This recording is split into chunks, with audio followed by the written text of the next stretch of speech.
Here's the truth.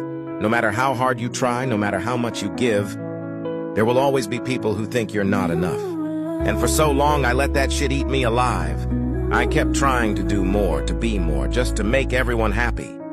But one day, it hit me. Why the hell am I killing myself for people who wouldn't even notice if I disappeared? I'm not living my life to please people who can't even see me for who I am. I'm here for the people who value me as I am. And most importantly, I'm here for me.